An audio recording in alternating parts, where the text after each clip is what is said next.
أفرمي برساليان كل إمامي أبو بكر رسول رحمة خالي به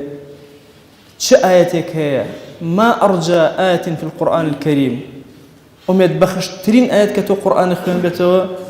آياتك فرموي قرأت القرآن أوله إلى آخره قرآن مبارك مخين دولة أوله حتى أخير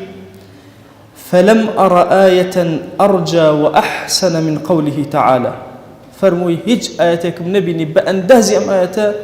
أميد بخش بي أميد مداتي آياتك أميا قل كل يعمل على شاكلته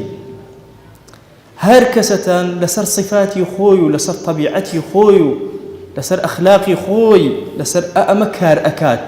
أكاد يعمل طبعا عمل فعل لقرآن دو جوازيه فعل تنهبو إشي ظاهري لقرآن عملي ضلو زمان هموي أقريته يعني أوي كبا زمان تاديت أوي لنا ضلطة هربيوتي عملي قلبي زورة توك إخلاصتها عملي شي قلبي صادقي لقى الخوي عملي قلبي هم أجر يسوارقلي أعمالي قلبي علماء فرمون حتى ملائكة أنوسي ملائكة فعل أنوسي عمل خوا أنوسي هاداشتي لسر عمله فرموي هريكة كل يعمل على شاكلته فرموي أي شون أما شو أميدك أداب إنسان فرموي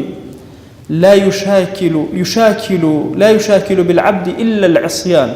طبعي إنسان آوايا جناهك كابو مشاكلي إنسان يعمل على شاكلتي لسر جناه زورك ولا يشاكل بالرب إلا الغفران خو جل جلاله بصفتي غفران ما مليان لقلاءك كابوم آيات زور أميد بخشة زور تفسير كراوة ما يتم تفسير أبو بكرية فرموي ما دام إيما لسر شاكلتي خوما كردوكين يعني لسر عصيان أجين لسر عصيان كردوكين